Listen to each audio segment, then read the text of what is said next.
One How's it second. going, buddy? It's going. It's going. That was not the transition I wanted. Oh, Because good. social media is totally they're getting the hacks and the coughs and the right now. So Oh, yeah. let's this is the I'll pre-show. keep it down to a minimum. Yeah, keep it to a dull roar. Now we're good. We're streaming live on Rockfin. But now, Rocking. here on the Short Time Wrestling Podcast, talking with Casey Moss, one of the stars of The Last Champion. He plays Scott Baker, one of the protagonists. Antagonists, protagonists. Which tagonist do you prefer to be in film movies? And You prefer to be an antagonist. Why is that? Yeah. Shit. A little bit more fun. I don't know, man. To be honest, as long as it's a good story, I'll do anything. Now, as far as good stories, you are coming from the world of daytime television, soap operas. You want to talk about stories and things that you get to be a part of, each and every day on the screen. First of all, people who don't know who your backstory is, a lot of wrestling people I wouldn't assume maybe cross over into Days of Our Lives, but you've been on Days of Our Lives. Their moms do. Yeah. Grandmas. Or in my case, it was the babysitter when I was growing up, man. I had to sit there and she had to watch her stories, man. I mean, and it was As the World Turns and The Young and the Restless. I'm not sure, those are two that I'm just like that. I hear that ding, ding. I'm like, make it stop. It's still in your head, huh? I have flashbacks so bad. Sorry, Miss Lori. You were a great babysitter, but I couldn't stand it. But anyway, as far as your role, you've been JJ Deveraux on Days of Our Lives for, 7 years now? 6 years. It was 6 years. Yeah, I've been off for about a year. But yeah, a good little run. Yeah, so fun. As far as pandemic goes, is that coming back? Your role coming back there? Oh, not sure. I left for different reasons. But it's still kicking. It's still doing its thing. A couple of shows are trying to survive during this whole COVID thing. But yeah, I did a little bit of a run, about 8 episodes. About a month and a half ago, it was testing every day and mask and no hugging unless it's in the scene. It was pretty crazy. Now, it previously talked with Glenn Withrow, Hallie Todd, and Ivy Withrow, and previously talked with Cole, previously talked with Michael Madden. Now we're getting you play Scott Baker. Now, let's just go back in time. This thing started shooting back in 2017. How does The Last Champion script come across your desk, proverbially, not necessarily literally, and what makes you want to audition for this? Or what was the process? Did they ask you, or is it an audition? How's it work for you? Yeah, it was pretty wild. I was on set at Days. And one of the guys that was previously on that show came to me and he goes, "Hey man, I just went out for this wrestling movie. You should talk to your management about it." And I go, "Oh shit, okay. Well, I didn't hear anything really." It's kind of interesting talking to myself in full screen. I feel like I'm doing a self-tape. Yeah, I feel like I'm doing a self-tape, like I'm supposed to perform. But all right, cut to I don't even know the terminology. I'm not going to fake it. Just go. Keep going, man. Right, I don't want to interrupt that. Oh man, starting to get sweaty. I'm fat. It happens. Well, so it was kind of funny, and he mentioned that to me briefly, and then I'm walking off set several hours later, and then I get the email. Audition with Glenn and Hallie for a wrestling movie, and then management hits me up and goes, Glenn is really excited to meet you. And I go, okay, right on. And prepared it, went in and did the thing. And then got a call a couple hours later, and then I was on it. Pretty wild. It doesn't happen like that. You don't get a call a couple hours later. Yeah, obviously, clearly, Glenn saw what he liked. Now, when we're talking to Michael about certain roles and you just kind of, you want to be a part of something, and Cole also said that he was kind of just enamored with the script. What was it about the role that was probably maybe that it's not just a role? It's like, I want this one. I want this one. Yeah, man. Well, it was kind of like paying homage to how I grew up and what I really, really loved doing then. And it kind of just came back around. Now, the feeling that you're describing of like, really, really want this, granted, that was there before. Mm-hmm. But especially because one of my audition scenes was the fight scene. So I was really laying it down in the room and fucking, I think, scaring the shit out of people a little bit with the yelling. Shut up! Getting all crazy. God, I lost my track there. Auditioning. Yeah. God, I forget what I was talking about, man. I'm sorry. Fight scene. Oh yeah, it was getting intense. Yeah.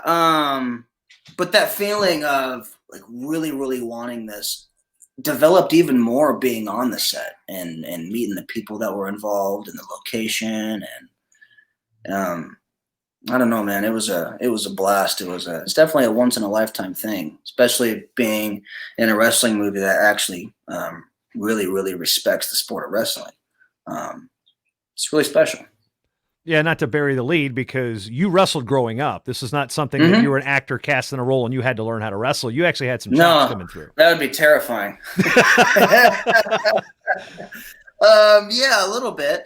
It took a little bit to get back into shape with the banging of the knees, and then your knees fill up with fluid and all the tears on your skin and all that stuff. It's the hardest sport there is, man. I'll say that without a doubt. But yeah, I'm glad I had a little bit of experience going into it. Yeah, especially touch on that a little bit. Well, I mean, I wrestled a little bit all through junior high, and then competed in like freestyle championships and Greco tournaments, and placed in a couple of those, and then wrestled in a little bit in high school, all through the 9th grade, and then in the off season, and then moved after that. So about probably 3.5 years. So how soon does solid heavy go? How soon does acting enter your view here? Oh, 6 months before I booked Days of Our Lives. Yeah, I've always been a musician, so I was doing music out here with a couple of different people, and then a casting director saw a pic of me and wanted to meet me, and then that kind of took things off rolling, and then got my management and acting coaches, and then that's kind of all in-house and under the same kind of umbrella family, and then fucking went for it. The rest is history, I guess. And so your role, for those who are soap fans, or they peruse the magazines and the checkout at the grocery store, that's basically the update of like, oh my, you'll never believe, but I'm still having the babysitter flashbacks right now, man. But totally. I get told the same thing when I was at fan events. Can you believe what she did? The person who's sitting next to you, can you believe it? You need to stop or you're going to end up in jail. But you gave me power of attorney when you had the amnesia. Oh, right. And the huge dramatic music. Yeah. Oh, let's throw every soap opera trope we can throw out there. But as far as the acting goes, like, one thing that's kind of weird, I don't consider myself like a film buff, but there's certain things that I watch in movies that I'm like, man, okay, Gabrielle Union, how old are you playing a high school sophomore? Let's not quite. I think that was in 10 Things I Hate About You. But so how old were you when you got the role in Days, and you're supposed to be playing a teenager? Oh, yeah. Well, I was a teenager, man. I was 18 and a half. Okay. So that was actually pretty close to your age at the time when you got, because I was looking it up, as like they recast the character to fit a closer age demo to you, right? Did they recast? No. I was not recast, but no, but the story of the timeline of how old JJ Deveraux was. Oh yeah, they definitely. No, they definitely went up. It was actually kind of funny because so I'm younger. I'm playing like 16 or 17 on the show, and then all of a sudden, out of nowhere, I was drinking on the show. So I jumped like 4 or 5 years before I was even 21. So it's kind of interesting, man. Yeah, no IDs on a set, right? No. Now, what's a soap set like? Because when you're shooting Last Champion, you're on location. I mean, Glenn and Cole were all telling about how it was 20 below in Washington and stuff was freezing. Whereas like soap operas have always had their frame rate is different, so the look is just a little bit different as far as the camera and the picture goes. But then it's pretty much a soundstage the whole time, right? It's night and day compared to how it looks. Yeah, it's definitely controlled soundstage. It's hectic on a day set. It's really, really go. It's a well-oiled machine. You clock in and you clock out, rather than like, The Last Champion. I felt when I left there, I felt like that was still going on there, given we had the kids that were actually on the high school wrestling team there on our team. and people were still living that kind of story after. It's a trip. It's kind of gets you like a homesick feeling. Completely different from, soundstage, clock in, clock out. Yeah, Michael was saying he really liked the opportunity to go back to his home state and shoot, because he's from Washington, and having a chance to go to Eastern Washington to shoot this thing, which is kind of the same demographic, or it's not demographic, same geographical region that Vision Quest was kind of shot in that Eastern Washington area. Yep. But when you get there, I mean, how long were you in this part of Washington, Garfield, Washington, the town in the movie? Yeah. Oh God, about a month and a week or so. And then we were in Idaho, Moscow, Idaho, and then Allen, Texas. But man, I love the cold, and especially because it was like this small town, so we were walking everywhere. And I love the cold. It's like it does something to your head. It zaps it. I think it's refreshing. But yeah, it was cold, man. negative 22 degrees in the fight scene, throwing freaking Sean in the snow. And I mean, we went for it, waiting for the lenses. Oh, that doesn't look good. But waiting for the lenses to warm up with hair dryers so they don't freeze. Right. Yeah. I think some of the tech guys were telling me, like, when we were talking about it in text, like, yeah, that's like $30,000 of equipment just on one camera that you're trying to, like, with a hotel hairdryer or something. Yeah, exactly. Exactly, man. Man, I can't wait for the director's commentary. That's what we need. We need Glenn to talk us through all of this stuff. But when we get to the film, I mean, it's been out for about a week now, December 8th. And with the pandemic the way that it is, we didn't know. We were hoping, obviously, and I say we meaning, those involved with the movie, hoping it would get a theatrical release. And then the pandemic just screws everything up. And getting a digital release is a little different than going straight to DVD. But how pleased are you with the finished product, and how you feel like you performed in the movie, and looking at it from an actor's point of view, but also looking at it going, okay, I'm in this movie. Let's see what's next. Yeah, definitely. We'll see what's next comes up for sure. But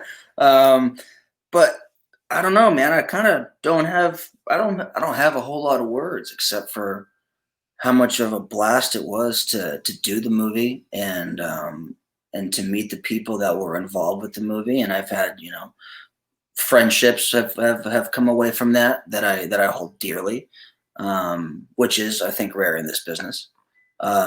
So that, number one, to be working with a bunch of awesome people who are super solid. And then to be in a wrestling film with freaking Dan Gable. Come on, man. Because correct me if I'm wrong here, but when Dan Gable flew in to Allen, and we had, I believe, were you there when we had beers with him that night with Randy Lewis? Yeah. Were you there at the table? Okay, yeah. Gable got mad at me because he picked up my tab, and he goes, wait a minute, I bought you 3 beers. Yeah. I bought me 3 because I had the craft beers, and he was drinking the Coors Light. So yeah, but I mean, what did it take for like one of his wrestlers to finally sit down and actually have a beer with him, rather than being, you know what I mean? Like that opportunity I had to be able to just shoot the shit. Like, others have to bleed to do that. You know what I mean? Correct me if I'm wrong. That's just one of the thoughts that I had. Probably, the reverence his athletes have for him is there. I mean, it's like, and that's the one thing. And from my experiences growing up around wrestling, but not like I didn't know the Gable mystique until I didn't discover wrestling till 10th grade. Didn't wrestle till 11th grade. So I didn't know the lore of Gable until I learned after the fact, and he was retiring right around it. But when I first time I remember having a beer with Gable, I'm like, this guy is, like, for as intense as he is, he's definitely got that switch where he's like a normal everyman sort of thing. So laid back. That's a cool thing about Gable. And then one thing, it's cool that people that have, like you said, you don't get a chance to run into him every day, and you get to see him in a completely different environment than he's known for. Yeah. And man, look, he was super nice and encouraging too, because you don't want to goof it, in front of you guys and everything. And that night when he looked at me and he goes, "So you wrestled a little bit in school, huh? Nice job."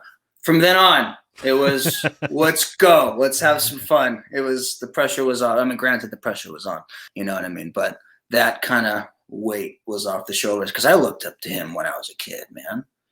Fuck. It's wild. It's wild. I don't know. It's fun. When we get to the wrestling part of it, I mean, having wrestled before, and then like it's been said, Sean Scully, who plays Michael Miller, didn't have any wrestling background. And, no, which is super impressive.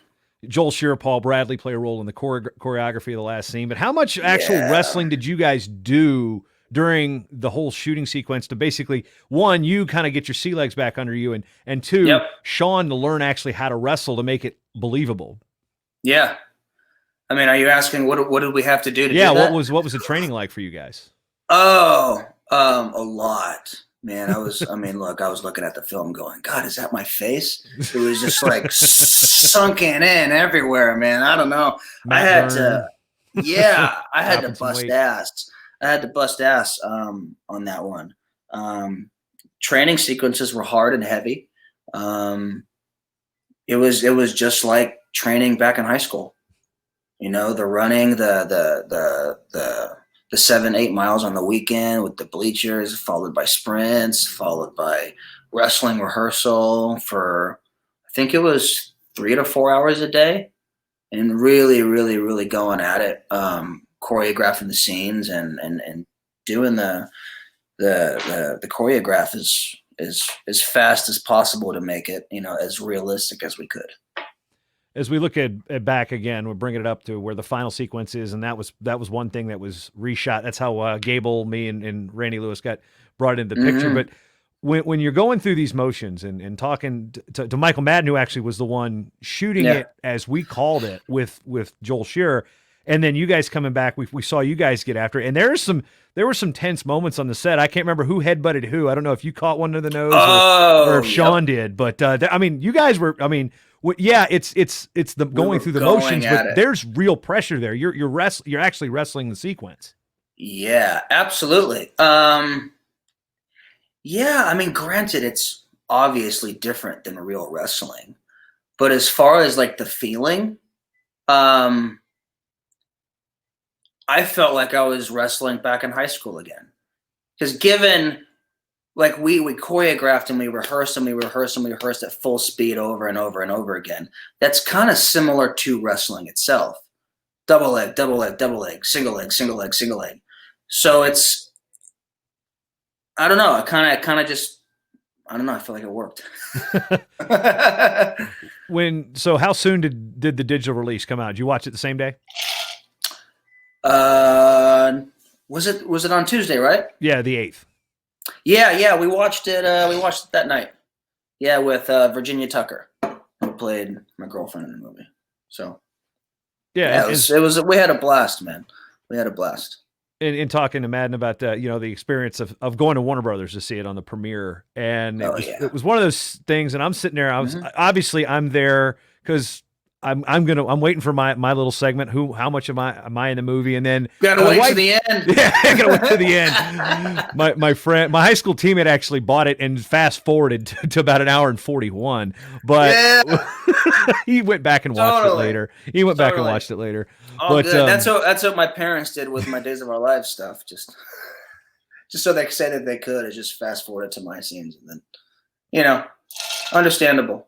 Well, the sequence is Abby, my wife, is sitting next to me, and we flew in that day, did the movie, did the little after party, and then flew out the next day. And she's like, taps me on the shoulder, I think that's Bryan Cranston sitting right in front of me, and because his daughter was in the movie, and I was like, I'm looking like, no, and we watched all the breaking down, like, no, and then you couldn't pull out your phone in the theater because obviously they didn't want anything to be released and whatnot. Right. So we get out in the lobby, and I'm like, holy crap, it was. Totally. I was like, man, I could have gotten a photo up there, but this was about his daughter's moment. So I was like, well, even if he was there, I'm just like, I'm gonna go. Oh, there's Casey. I'm gonna go say hi to him. So totally. Yeah. But in that experience, what's that like as an actor to see yourself in the film? I mean, you've been on the soap opera, but to get in the movies, to get that type of release premiere at Warner Brothers. Yeah. Oh man, I don't know. I'm along for the ride, just like you are, bud. I don't know, man. It's special, and it's I don't know. It's I just keep saying it's people are going to be like, what is his problem? Um, I'm just super grateful to be a part of it, man. I don't know. And to pay respect to the sport that I love. Um, I don't know. It's wild. I'm processing it, but not really processing it. You know what I mean? Given, especially because it was, 3 years ago or so. But I couldn't be more happy from what I've seen on screen and the responses from people. And I don't know. It's been phenomenal. What was your favorite part about shooting? Your favorite part about the movie? Oh, man. Just the whole experience. Honestly, it was those times, and not even necessarily on set, but it was those times when we were waiting to go to set, and we're all just be huddled in like my room or somebody else's room watching wrestling, and just circled around. And that's actually when we watched the Foxcatcher. Actually, I hadn't seen it till I was on set, so we would watch that, and then a bunch of big college matches were on at that exact same time. Several years ago. So we were doing that, and those were probably the best moments I had. The moment when like Madden and his family, Michael Madden and his family came in, and we took his truck and we just started driving to go find some place to shoot. Like and then we pulled up to this guy's house out in the middle of nowhere, asked if we could shoot on his property. And then he invited us in and had coffee, and you don't get that experience in Los Angeles. So to just kind of meet the people and kind of melt into the town, and to go to the dive bar down the street and hang out, those are the best moments for me. So what does a dive bar in Garfield, Washington actually look like? It looks like the one that they filmed those scenes in. So that's true to life there. Yeah. It was. I don't think they traveled far. Yeah. Gonna get ourselves in trouble there. No, those are fun too, man. When it comes to the family dynamic that Glenn, Hallie, and Ivy bring, given your experiences in Hollywood, what was it like to work with those three? They've worked on another film together, but Hallie's in this thing. Glenn's had a film career. Ivy's been writing it, and she's now, it was really cool to see them bond from my perspective. What was it like for you to see? Exactly. I had the exact same experience, man. And like, this is like my first like film. So to be with people like that is a freaking blessing. They taught me a lot. They were always super, super open to discussing their previous experiences, their careers, what they've learned from it. I don't know, man. It was an absolute blast. Look, I didn't talk so much. I just kind of listened, with Hallie's experience, looking at the age range, were you on the Lizzie McGuire train? I realize that's not really a boys show, but the timeline. I know of it. Yeah, obviously. It's a little after my time. Yeah. No, I didn't necessarily jump on that train, but obviously I knew about it. She's so freaking talented. Her scenes were. I loved her performance in this movie. Yeah, one thing is I remember asking her on the interview when I had them on, was like, she was one of the favorite TV moms to playing one of just arguably, outside of the character who plays your dad, the two most dislikable people in the movie. When you watch, and here's the thing, I wonder, some parts will elicit some emotion. When you're watching this movie again, I mean, I felt like the waterworks starting when she bails. Not, spoiler alert. But it's like, what's happening. Yeah. You've seen the movie. You saw this layout. How does that affect you emotionally when you see it on the screen for the first time? Dude, it's phenomenal, man. I couldn't be more proud of how it turned out. And granted, there's tearjerker moments in the movie for sure, but I remember being on set when Sean and Taylor were doing that scene where she bails, and I remember crying on set watching them do that. I don't know, man. I just couldn't be more proud of how it came through. Definitely triggers all kinds of emotions, but I don't know. I'm the kind of guy where it's like if I dive too much into how I'm feeling, it's not a good thing. You know what I mean? So I kind of just try to stand back and look at everything from that perspective.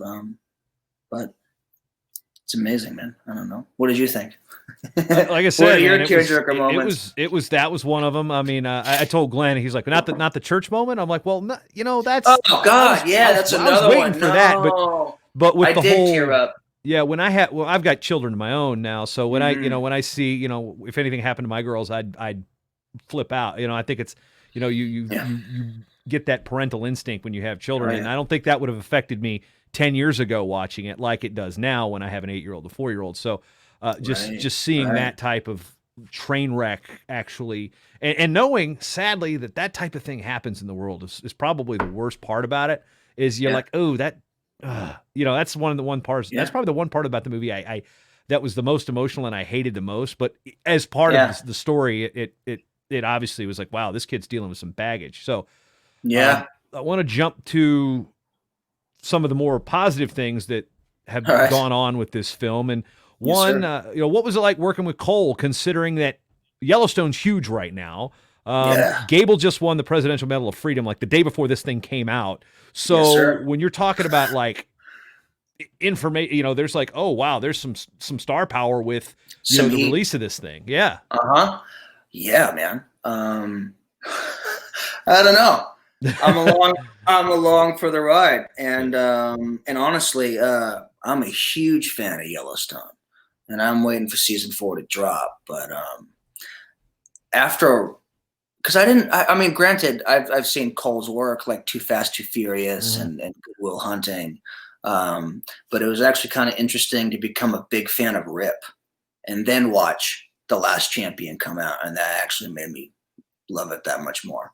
Same with like Peter Onorati, like he's the dad in This Is Us.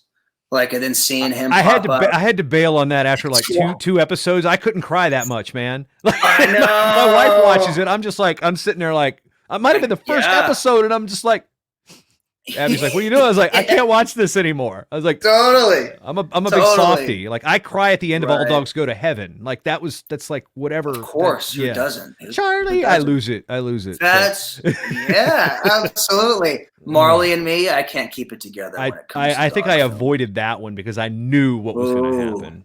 Brutal. Yeah. I mean, I think when I was dating my wife, I teared up during the end of Hidalgo, and she still makes fun of me for it. It's like, why you let the horse go? It was spoiler alert. If you haven't seen Hidalgo, it's released. It's a good release, right? You can do it in privacy of your own home. I'm giving a lot away here. I also cried at the last episode of Fraggle Rock when I was like 6. So when we talk positive things that are coming out on this is not just you with the acting and having this role, but you've got some music stuff that you're working on that really seems to be your passion. Michael was telling me that, not just, dude, he's got not just like, oh, he's good. No, he's good. Like, that's very kind of him, let's break out the music. I mean, I want to talk about Casey Moss, the musician here. Are we going to see more of that? Absolutely. We have our single coming out on December 18th. So that'll be dropping on Spotify and Apple Music.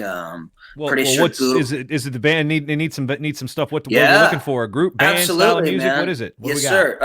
Well, the band name is Inner Echo. It's hard rock. We got, and Madden was down here. He's living in Washington right now, but he was down here recently, and we shot like 3 music videos in about a month. And we really, really went for it. So those are going to be dropped probably. Well, we'll see. We'll see how everything goes, but those are going to be out here pretty soon. And so he's going to be in those too? No, he's not in them. He shot them. Oh, well. He's phenomenal. Yeah, because he went into some detail about like cinematography that I was like, I didn't really go down that road. But he was talking about depth of field, and we were talking about the shot where that we did like 20 times in Texas, the walkout shot with Sean and that character. So he was explaining that from a technical aspect. And I'm just like, well, how's it like a state tournament? He's like, well, the depth of field. And I'm just like, okay, let's get the technical stuff out of that one. So, He'll go into it, man. Yeah.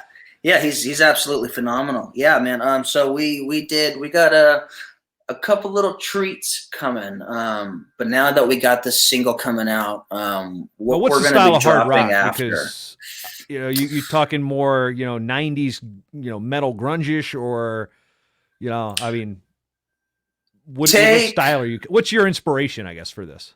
Oh, fuck. Well, look, as a vocalist, I grew up on like, it's not the style, but my influences were like Jeff Tate, Queensryche, Bruce Dickinson, Iron Maiden, all the really power singers, Sebastian Bach, all those guys. So I kind of have that style. So you're hitting some high notes here, huh? Yeah, I mean, I was earlier, especially with our earlier music. But this is a little bit lower. It's a little bit heavier. Take like Linkin Park vocals with like Disturbed style riff, Korn style riffs. So dude, we got I'm something. a huge Korn fan, so you're speaking my language here. Well, look, man, I'll send you the tune here shortly after we get done, and then you can let me know what you think. But yeah, we got a video dropping on the 18th on YouTube, and I'll be pushing that on social media. But so yeah, it's heavy. It's been a good month for you. 2020 has been crazy for some people. Well, a lot of people. You've got a movie dropping and some music videos and songs dropping. So oh yeah, good for you. Yeah, man. Thank you, bro. It wasn't that way in the beginning, but then you go, I can't sit around for this long, so got to make something happen. So creating, you know what I mean? And that's one of the things. Huh? Go ahead. Well, that's one of the things I learned during quarantine. They can take everything away except for your creativity. So, now, one thing to consider is the music side of it. You said you're a vocalist. What else? Yeah. Is it other instruments you're playing, or is it just? Yeah. Is it just? I play guitar since I was like 11, 12, and still grew up on the 80s stuff. My dad told me that if you can play the stuff I listened to when I was growing up, you can play anything today. So like Eddie Van Halen, Randy Rhoads, Steve Vai, Joe Satriani. I love me some Satriani. Come on, man. Surfing with the Alien changed my life. Yeah. I'm not kidding when I say that. I was absolutely 7th into 8th grade. I was in a summer in Connecticut. My cousin, she got the tape. And I had a Walkman it was like the summer of my music. And then I was like, what the heck is Satriani? Yeah. Who is this guy? It looks like Silver Surfer. And it's like, just listen to it. And Satch he's deep into my collection. It can make you feel some stuff, man. Yeah. That's what I grew up playing. And, yeah, man, just playing guitar for a while, always doing music. My parents were really, supportive in that regard. But yeah, and then doing it myself, I guess. All right, now you're taking me down the music rabbit hole. I got to know. So I there was a long time I was there. I was hitting concerts and stuff as much as I can. Not as many since I've been married. But what's your favorite show of all time? What? Give me top 3, not necessarily bands you've seen, but like the best show. Fuck, that's hard. Let's just go back and forth. All right. Well, I kind of, it's a loaded question because my number one of all time is usually when I say it, it's kind of hard to beat. So 1997, I graduated high school, and Rage Against the Machine was on tour. There you go. With the Wu-Tang Clan.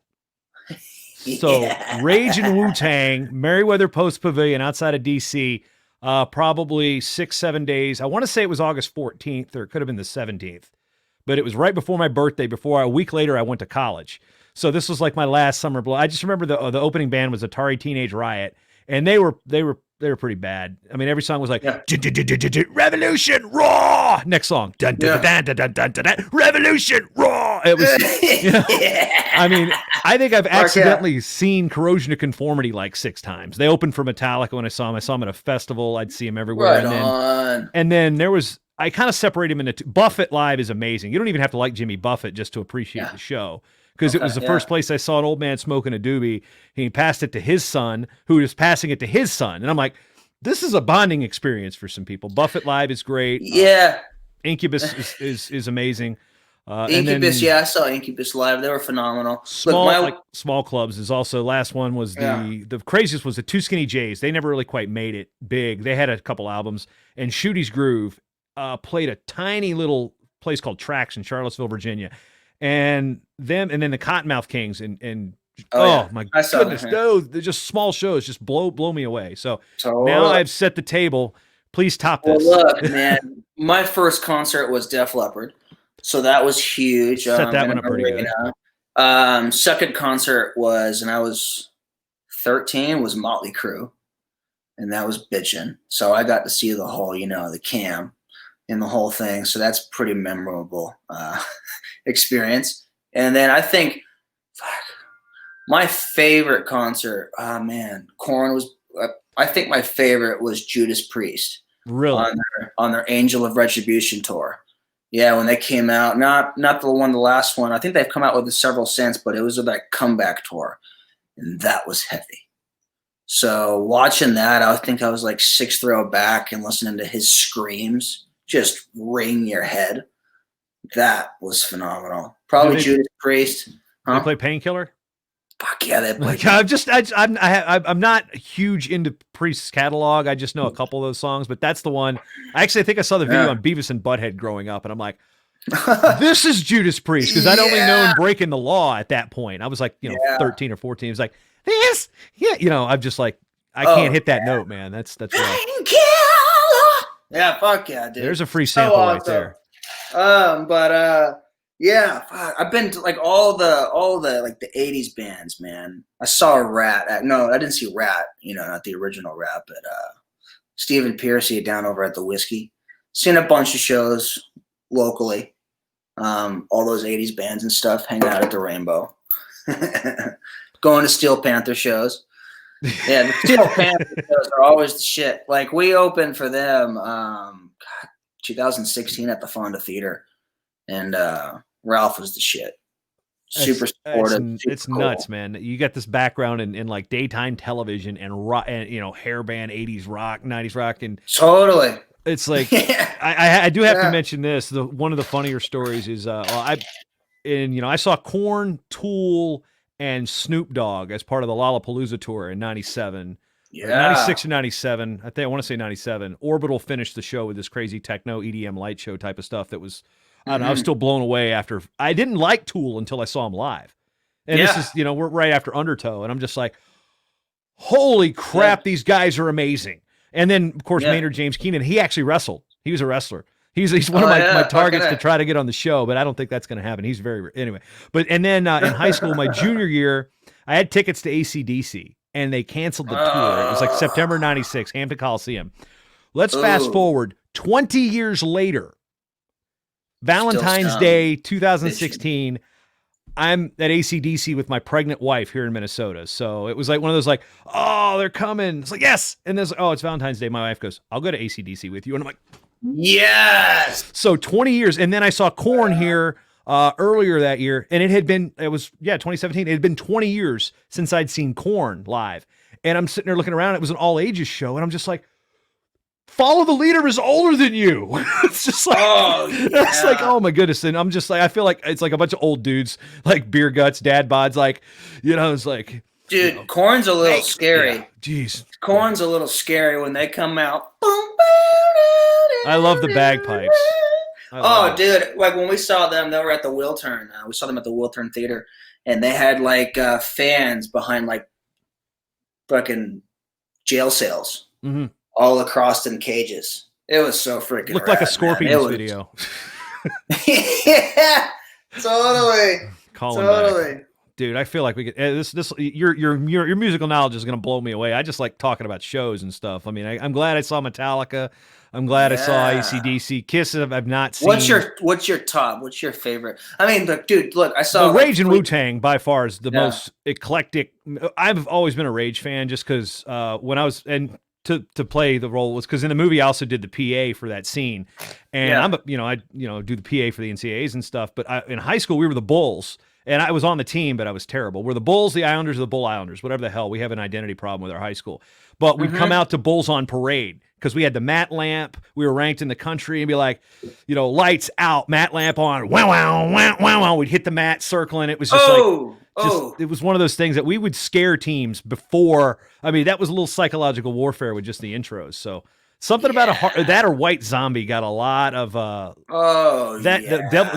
Thunder Kiss 65 is like every team's intro music at one point or another in the 90s. Yeah. Dude, 90s rock and 90s metal was the shit. Yeah, because I'm Sirius XM like, Turbo and Lithium on XM. It's usually my two channels I go to. My wife can't stand it. Yeah. Yeah, man. But fuck, dude. So what do you got? Like, give me your like probably, I don't know. Like I said, I've always been like an AC/DC guy, so it's like And what's funny is actually I'm wearing a Rudis shirt right now. Rudis actually is a wrestling brand that actually has now the marketing license to do AC/DC stuff. So you can actually get AC/DC stuff from a wrestling company, which is pretty cool. That's legitimately, it's not a knockoff. So yeah, totally. Little plug for the former. I used to co-host their show, but anyway. Right on. Sorry, dude. By the way, I'm sorry if I'm cursing up a storm over here. That's why we can edit and post. Oh, there you go. Every one of my sentences, it's like a bleep in every one of them. I'll try to keep it cool. But I've had speaking of Jeff Tate, Queen. Are you familiar with Queensryche? Silent Lucidity is, and then I know two of their songs, Silent Lucidity, and then I think whatever was on the Last Action Hero soundtrack. Because my cousin had the tape. I just totally. I like more of the heart. I don't necessarily like. Yes. Yeah. It was, I get it. Yeah, totally. It's a feel thing. Quite. I don't need the monster ballads. Right. Every bad boy has a soft side. Right. Totally. Shit. But yes, I'm familiar with Queensryche's work. Yeah, but I saw them at the Celebrity Theater over in Phoenix, and I went and sat at the front of the stage, and then while he was singing Silent Lucidity, and that guitar player left the band quite some time ago. And I don't think they were never quite the same without DeGarmo, but DeGarmo did a special appearance that night. This kind of one-off thing. So I went and sat at the front, and they were playing Silent Lucidity, and then Jeff Tate got up and pointed at me while he was singing, and that kind of sealed the deal, as far as being a singer. Don't you cry. Fuck yeah! I cannot, dude. You got me to sing a line of Queensryche. I don't think that was ever going to be on my radar when I started this. Like we started this talking about The Last Champion and wrestling, and now we're talking about. I'm gonna have to go download that 80s album now. Metal. I got some 80s stuff. When I announce, what's funny is when I announce tournaments and I get to play some music. Usually it's the NAIAs because the NCAA does their own stuff, but D3, NCAA D3, and the NAIAs. Sometimes they'll if they don't have a DJ or somebody running sound, I've got, my iPad up there with my drops, my, stuff, music that I've picked up from around the world that we use for international events. And then sometimes you just can't beat a walkout from some Cowboys from Hell. It's just like, that's like, just give me some old school Pantera. I mean, I thought it was funny. We found the one kid in high school. We had this kid, Tim Matson, and his family was really big in the church and the FCA. And I'm like, I'm trying to find the most evil song I can play for Tim just because he's the nicest kid on the team. Let's try to. So I brought out, Walk by Pantera, which is like, that's just one of those. It's like, dun, dun, dun, dun. I'm like, Tim Matson's coming out to Pantera. His parents might not like it, but it's going to be mean. Hell yeah, man. The melding of music and wrestling. I love it. Fight music. That's what I'm super stoked too, because now I got my music coming out. So the wrestling fans, they love that heavy stuff. So you got something about a minute intro, and I think I know some tournaments I'm at. I can work it in there. Oh, that would be rad. You can make that happen. I can make that happen. That would be rad. That would be rad. Yeah, I'll send it to you. Like I said, I think you'll dig it. It has like a Korn and Pantera vibe, like with the dime bag riff. Pour one out for Dime. Yeah. Yes. I think that I don't think we can top anything else with Dime now. So I think that's probably a place to drop it. But The Last Champion now available, Amazon Prime, iTunes, Google Play. Casey Moss, where can they follow you on social? Where can they follow your band? Where can people keep up with you in the socials right now? Yeah. Okay. Well, I'm not on Twitter too much, but I believe it's the same handle as Instagram. So at one Casey Moss, the number one, and then my band's page is at Inner Echo Music. So we just got like a little bit of promotion thing that we're doing right there or on the page, getting ready for the single, and then a video will be dropped here shortly. Awesome. Yeah, man, I'm stoked. Dude, we could go on for hours on this, but I'll let you roll. Appreciate the time, and hey, well, when you're we got some more stuff. You're on the radar. You wrestled, so you're going to come back. It's not your only appearance here. I think we should, when all this craziness has blown over, we should set up back there. Let's drink some beers, talk some music, and maybe you'll get something about silent lucidity. Anyway, I'm just right. I'll play it for you, bro. I'll play it for you. Okay, I won't. Okay, I'll do that. I was just about to break out some freaking dime bag. I got like my little home recording studio office thing going on right here. Yeah, that's. I'm jealous of sound equipment. Again, don't take me down the sound equipment. Well, you got SM7B right there, right? I got SM7B. I got my SM58 over here. That's what I record with. The indestructible SM7B. Yeah, I got the indestructible SM58, which the PA mic for all PA mics. I mean, this thing is a stage mic beyond. I've got. Yep. I probably got 20, 25 microphones here because I've been doing audio since I was 14. Go. I've been a PA announcer since 1994. So, yeah. Well, you did a great job in the film, man. I had a blast. The excitement that you brought was phenomenal, man. I enjoyed every second of it, and got to get to talk some more wrestling about it. So, that being said, Casey, good seeing you, man. Be in touch. Thank you, brother. I appreciate it, Jason.